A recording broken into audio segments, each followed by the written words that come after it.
What is going on, guys? It's Scott and Kyle here with the NeverHedge podcast, and we got a very special guest, the well-hydrated Jeffrey Molina. How you doing today, Jeff? I'm good, fellas. How you guys doing? Pretty good. Excellent. Yeah, we just got some snow here for the first time this year. Where you boys at? I'm in Virginia. Yeah, I'm in Connecticut. It's just cold as fuck here. No snow. Dude, yeah, we just got snow, I think on New Year's. Where are you at? First time. Kansas City. Kansas City. Yeah. Nice. You're training out of Glory? Out of Glory Hole, man. Yeah. Best gym in the world. Yeah. Yes. How is it training over there with one of the best minds in MMA, James Krause? It's awesome, man. It's really fucking cool. We got 17 UFC fighters in the gym, and we're a small gym, and like a bumfuck Missouri. Like I've said it before, Right. but it's true, man. Like it's nothing special out in Missouri. Like people don't come out here for the fabulous weather and the cool stuff to do. So for someone to uproot their life and make the move out here, it just kind of shows like the level of training we got out here, and it's all that credits to Krause, man. He the atmosphere and environment he's created is one of a kind. Yeah, I saw you say one of your post fights that the training's harder than the fights. Yeah. Do you guys have like some epic battles in the gym over there? Yeah, man. We like to mimic the fight as much as we can, man. So the worst possible scenarios is what we train for. So yeah, man. Like our practice rooms are fucking tough, man. Like really tough. And they kind of make the fight, I don't want to say easy, but easier. Like, Right. I'm not gonna be put in a spot that I haven't been put in the gym. It's just, the type of training we do, like the Shark Tank rounds. Like we train smart, but we train hard too. So it's, just again that just goes back to the environment and the ambiance Krause has created. Like our training's hard, our drilling's hard. Like we make sure you get tired. There's no easy rounds in that gym, man. So what's a Shark Tank round? Shark Tank round means there's a fresh guy on you every round. So whether it's a 5-minute round, it's usually a 5-minute round. So I like to mimic the fight that way. The closer I get to a fight, the more I like those Shark Tank rounds. Right. Just if you can hang in there and do more than just hold your own against a fresh guy while you've already done 3 rounds and you're tired as fuck, Right. then that means you're in a good spot. Of course. Yeah. So what's a typical like training day looking like for you? So you said you trained yesterday or today? I trained today. Took yesterday off Right. just because I felt like dookie. Right. Tuesday, Thursday mornings are like MMA kickboxing practices. So it's just like an hour of hard drilling. And then Monday, Wednesday, Friday are like pro MMA practices. Those are in the mornings. So today's practice was just kickboxing with small gloves and just drilling stuff that we'd like to do in the fight. And those are kind of our easier days. So I usually mix that in with strength and conditioning Tuesday, Thursdays. But yeah, our pro practices are Monday, Wednesday, Friday in the mornings. Sweet. Yeah, and you've had a huge couple of years. 2020, 2021 have been big years for Jeff Molina. Coming off Contender Series in the height of COVID, how has that been dealing with this COVID shit? Yeah. The old panty whammy definitely threw some wrenches in a lot of fighters' careers. Luckily, mine wasn't really that affected, man. I got to fight. So like I think prime pandemic, or I guess the start of the pandemic was March of 2020. I fought late February, so like a couple weeks before the whole world went to shit. Yeah. So that fight actually is what got me the Contender Series call. And we kind of knew that going into that fight. Like the dude I was fighting had a good record. Hadn't been finished in like 6 years. I think he was like 11-3 or 11-4 or something. So a decent record. I'd fought UFC vets, and we knew a finish over him meant something good. And I didn't expect it to come that soon after that fight, but it came. I think I fought him on a Saturday, and I got the call on a Monday or Tuesday. Oh shit! Wow. So pretty quick. And then we saw the world go to shit. So originally the Contender Series fight, I fought late February. It was supposed to be in July. It started July. That got pushed back to August 26th. I could be making that up. Late August. So as far as training, man, like a lot of gyms got shut down. We kind of we didn't really close. Like we canceled some practices, but we just kind of kept it like Fight Club rules, you know. Right. I'm kind of breaking the first rule of Fight Club right now. But yeah, it was strange, man. Strange times for the whole world. But like, we'd park our car in like a different parking lot, and then we'd just walk to the gym, and we'd still get our training in, man. So I didn't miss any training. Some of the one-on-ones that I usually do at the gym had to be done like in garages and stuff, so I was getting like garage mid sessions. But as far as like the actual practices, we were still having them, man. So while the rest of the world was shut down, we kind of vamped up. Like, we added the Tuesday, Thursday mornings. Those weren't practices that we had before. We added another coach. So while everybody was kind of taking a rest, and rightfully so, we just knew that the pandemic meant more opportunities, and we saw that with a bunch of fighters getting short notice shots. So we wanted to make sure we were ready, and I felt like our gym did the best at that compared to every other gym. To be honest, think so. We were ready. We had Kevin Kroom come in on short notice, choke out. I forgot his name, Roosevelt, I think. Get 50 Gs, but like, he was only ready because we were all training through the pandemic, and we were doing the right thing, man. Like, we weren't going out and partying. Like, all of us were quarantining, and then we'd go and train. That's all we were doing. So it's not like we were, putting anybody at risk. We were doing it correctly. My dog just fell. We were doing it correctly, man. So yeah, while everybody else was kind of dialing it back or not really training because gyms were closed, we doubled down, and we trained through the whole pandemic. Then I had that Contender Series fight late August. Yeah, well, it paid off, and it paid off for us too. We bet on you both fights. Let's go. Yeah. My Cash App is J Molina. No, I'm just kidding. I see you talk about gambling a lot of your. What kind of dog you got? I got a Boston Terrier, man. Oh, there he is. His name's Alfie. Alfie. He's the man. Is that after Alfie Solomon's? No, it's not. I call him Alfred sometimes because it sounds like a butler. Yeah, it does. What have you been gambling on now that there's no UFC? Dude, I had to get my fix in the other day with the grappling, the Fury grappling tournament. Oh, Jesus. I didn't make much. It was like $200, but I got my fix in. You know, I was ready to start betting on some horse racing or something crazy. I know. The Greyhounds. Some money. Yeah, right. You got to get the hounds in. Yeah. And do they have the trotters, the guys in the little chariots? I'm not sure if my book has it, man, but I'll find a book that has it. Right. Yeah. Luckily, fights are on back next weekend, so. Yeah, there's some nice. big fights too. Yeah, man. Dude, I just saw like 3 fights got scrapped from that card though. Oh shit. Who's that? Yeah, bummer. Buckley and Hassan, I think is his last name. Yep. Just got scrapped. Zaruk Adashev, the dude I was supposed to fight twice, just it got scrapped. Damn. Against Clayson Rodriguez, I think, was his opponent, and then one more. I forgot who. Okay. Yeah, that's a bummer. That is a bummer. Yeah, I hope no other fight gets scratched, man, because that card's looking slimmer. And there's another big one for your division in there, Royval and Bontarin. Yeah, that's a good fight, man. That's a huge fight. Really good fight. Yeah. Who do you got in that one?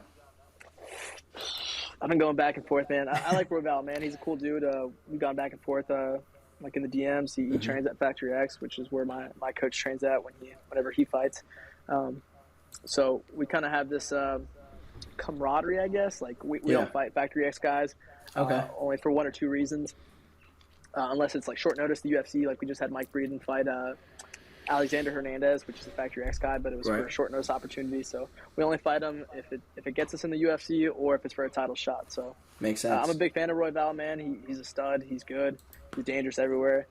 I can definitely see a fight between us down the line for maybe a title shot or maybe for like a ranked slot. He's good, man. He's good everywhere. He reminds me of like a Tony Ferguson in his prime, man. Just I can see that. Super dangerous everywhere. Like off his back, he's trying to chop you up with elbows and throws up all sorts of submissions. And then on the feet, he's not the most technical, but he's wild and he makes it work. So yeah, I'm a big fan of Royval. Right. As far as who I got in that fight, man, I don't know. Like the way Royval was kind of submitted in his last fight, like how easily it happened, makes me question how he'll do with Bontarin. But you can't count out Royval. No. Gun to my head, I'd probably go Bontarin. I'd probably lean that way, but I'm not putting money on that one. Yeah, it's a tough one. So you got called out. Yeah. Cody Durden. Yeah. Cody Durden. Yeah. Yeah. He's Cody the Klansman Durden. I like that. Yeah, we should run with that. You can keep that. Totally embraced it. Yeah, right. Yeah, man. He called me out and then accepted a fight like a week later. So not really. Yeah, right. Yeah, that's a fight I really liked, man. I felt like it would have been good for both of us, even in him taking an L at the end of the day. Like we both would have talked shit. We both would have promoted the fight on social media. I felt like, yeah, we would have got a lot of eyes on that fight. The shit talking would have been great. Yeah, not too sure how you're going to call someone out and then accept the fight with somebody else a week later, but yeah, it is what it is. Yeah, right. And as far as Durden, like I respect him as a fighter, man. I just think as a person, he's a piece of shit. You know, It seems like it.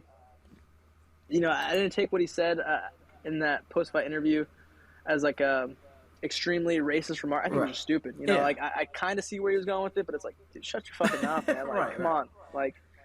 That thought even going through your head is just pretty silly on its own. But the dude is like, he called me out like 8 months ago. The dude went on my Facebook and pulled a picture from when I was like 14. I don't even know how he did that. You know, we're not friends on Facebook, I don't think. And you know, and when I was 14, dude, I'm like the 14-year-olds now. They look like they're fucking 21, but like I was a goofy looking kid, man. Like I had braces and my hair was all goofy. So he fucking saved the picture, posted it, and was like, "Look at this scrawny little kid." I'm like, "Dude, what are you doing, man?" Like, for him to go that far back, and then like I saw a bunch of tweets get pulled up of his after that call out. Like he just said some like actual stuff. Racist shit. Yeah, man. And then I listened to this podcast with Big John and Josh Thompson. I forget what the podcast is called, but Big John. It was the podcast is done every Monday. So right after Durden fought, he brought up a time where he reffed one of Durden's fights, and apparently the dude was being a piece of shit in that fight too. And Big John like called him out, like picked him up and moved him. And was like, man, if you ever want to be a world champ, you can't act this way. And here he is still doing some fuck shit. So yeah, as a person, man, I would love to punch him in the face. I respect him as a fighter. He's tough, but I think that's a really good fight for me stylistically. You know, I would love to punch him in the face. I agree. Now that that's off the table, you looking at anybody? Man, everybody I wanted to fight got booked, man. But I'll fight whoever. Tyson Nam is a fight that really interests me. Just off name value. The dude's been around forever. He's that fight really excites me, man. He's got that one shot knockout power that you don't really see a lot in this division, and that excites me. Like that'll for sure wake me up early every day, make sure I'm getting those morning runs in, make sure I'm working extra hard, and I'm always going to do that regardless, but for some reason that fight really excites me. I'm not sure if he's dealing with injuries right now. We have the same manager, and kind of overheard that he's dealing with some injuries, but I am too. So timeline wise, I'm not sure when I can get back in there. I'm aiming for early April 9th. There's a card in Brooklyn, a pay-per-view card. Sounds like a good time to me, man. Hell yeah. I was born on the East Coast. I spent the first 10 years of my life there, so I would love to go back to the East Coast and fight there. That'd be sweet. Brooklyn. Nice. Yeah. So that's kind of my timeline. Also, O'Day Osborne. That's another fight that I like a lot. He's coming off a win. He's a southpaw. I think I treat that open stance very nicely, as we saw in my last fight. And stylistically, that's another fight I like a lot. And he's good, man. He's fast for the division. I like that fight too. But man, whoever, to be honest, you know, I'm not picky. Yeah. I tell my coach James, like, if you like it, I like it. So he doesn't even have to call or text me. If he likes it, I like it. Just tell me who and when, and I'll be there. What'd you think? Yeah. What'd you think of Cody Garbrandt moving down to 125 and then just getting absolutely destroyed? Man, I liked it a lot. I think it was hey bud, let me get that. I think it was going to be really good for the division, man. I was honestly hoping he would win. I think it would have been nothing but good for the division. It for sure would have brought a lot more eyes to the division. I think had he won, he would have got shortcutted and fast tracked to the title. He would have been next in line for the title shot. For sure. And that fight would have been huge. But unfortunately, he lost. I hope he stays down at 25, man. I hope he can rattle off a win streak, and that's my dream fight, man. I would love to fight Cody Garbrandt. You know, I remember watching him versus Krause. I think I was still a teenager, man, when that fight happened. yeah, just being like super impressed and the performance he put on that night. It was crazy. And the dude's good. Yeah, that fight was insane. The dude's really good. Yeah. And doing the robot. Dude, I watched that fight at least 100 times. That's one of those I can watch film on. Yeah. Anytime. Yeah, the dude's a stud, man. And I just think poor fight IQ in fights has cost him a lot, and fortunately it's affected his chin. Yeah. He can only make those mistakes so many times. But if he's still around a year from now, like I know calling him out right now, it would do nothing but just get some likes on Twitter, and it doesn't really make sense. But I think if he's still around in the next year, I would love that fight, man. I would like it a lot. Yeah. Well, it looked like that weight cut this time especially was super hard on him because, going from 35 to 25, that's a huge percentage jump in your body weight. Like, he just looked totally drained.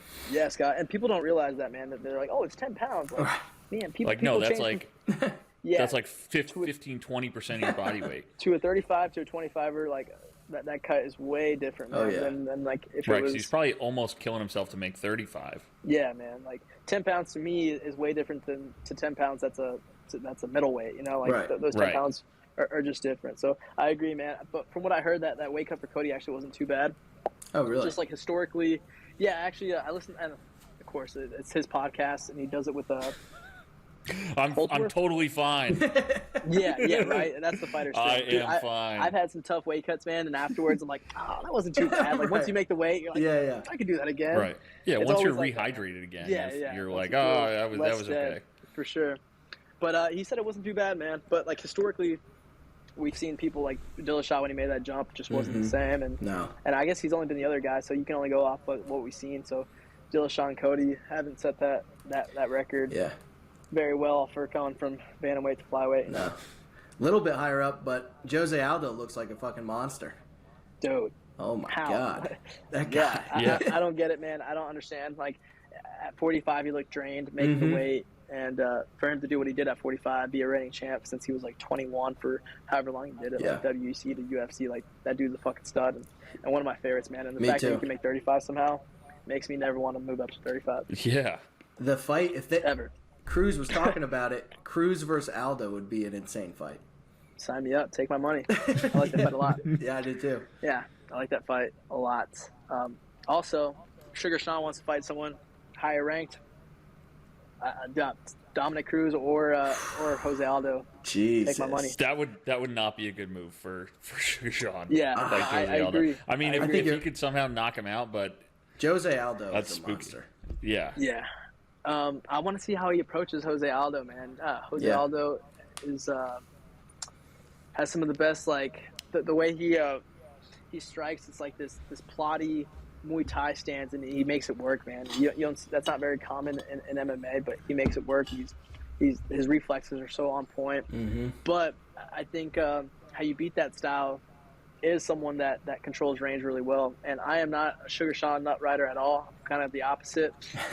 But that fight interests me. It does. For the stylistic reasons. Just like Sugar Sean, I wonder if Jose Aldo decides to throw leg kicks again, but like just the fact that Sugar Sean's very in and out, he's like that pretty fighter, controls range really well, like how he does with someone like, for me, I do really well against those AB, like the AB fighters that are hook, low kick, jab, cross, hook, low kick, cross, switch kick, like the very fundamental AB guys. Like I do the best against those guys, the people that just plot forward. I'm not saying I would beat up Jose Aldo, but I'm saying stylistically, I do really, really well against those guys.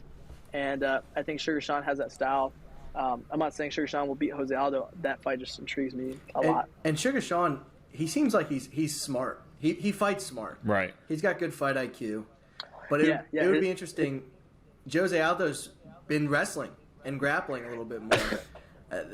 There's a lot of X factors in that fight that are. Yeah, I think that would be the difference, right? Because Sugar Sean's striking is really good, but we've seen his grappling not match that. So, like, you want the path of least resistance. So, I wonder if Aldo would implore, like, he gets tagged up on the feet a little bit. He's like, fuck that. Like, that's what he did to Rob Font, you know? Yeah. The dude, or was Cheeto. world champ, man. He knows how to win, exactly. Everybody did to Cheeto.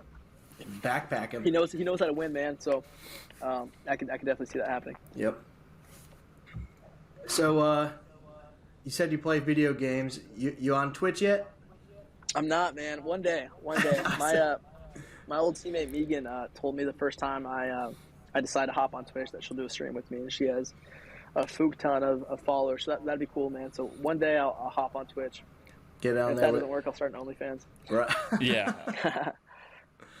Fuck it. Fuck it. Yeah, right? Right. People are making money somehow. Dude. It's nuts. Just show your feet a little bit. Yeah. You can be a foot guy. Yeah. Dude, they're paying. Who's paying me? Man, I had a fan. This is probably the coolest thing that happened to me on Twitter. I had a fan send me $1,000. You show them your feet? No, but I offered, like, after you sent me, I was like, dude, what do you want? Like, you want some dirty underwear? Like, whatever They're right you want, here. I got you. They're right down here. Dude, so he just sent it to you. Just sent it to me, man. He was a fan. He was from Egypt, Cairo. Yeah, Cairo, Egypt. Told me he's a self-made millionaire, and I didn't believe him. So, like, it was before I got verified. He commented on one of my tweets. It was like, when you get verified, I'll send you $1,000. And I was like, okay, sure, bud. Yeah. Right. And then I got the little blue check, and then he tweeted at me again. This was like weeks later, and he was like, "Hey man, DM me your PayPal," and I was like, "Okay, whatever." So I DM'd him my PayPal. Boom, get a notification the next morning, like $960 because like PayPal took a $40 fee. But $960 sent to you. I was like, what the fuck? And I was like, yo, thanks, man. Like, my guy, like, dude, I'll send you whatever. Like, this is before I knew he was in Egypt, but I would still send him whatever, you know, like, that'll cover the shipping for sure. Like, do you want some, like, I'll do whatever you want, like, dirty underwear, I got you, like, whatever you're into, man. But yeah, just a cool dude, man. Just a fan, and yeah, that helped a lot. Yeah, that's awesome. What's the going rate for dirty undies these days? I don't know, but if it's $1,000, $1,000? sign me up. Yeah. They could have all my underwear for $1,000. Yeah. Yeah, right. Yeah. You got my jock strap. Game worn. Yeah, man. Well, it's been good talking to you. Yeah. You're great on Twitter. Love following you on Twitter. Yes. My man. The gecko thing cracked me up. Dude, Dane got me so good at that. Fucker. That was I couldn't pretty even say anything hilarious. back, man. Yeah, that was good. Yeah. But yeah, we'll be rooting for you. We'll be betting on you for your next fight, no matter who you're fighting. My man. So yeah, if we win some money, maybe we'll get you on those dirty undies. Yeah. Yeah. Sounds good, man. All right. All right, bud. All right, Take fellas, care. Good talking to you. Yep. Thanks for having me.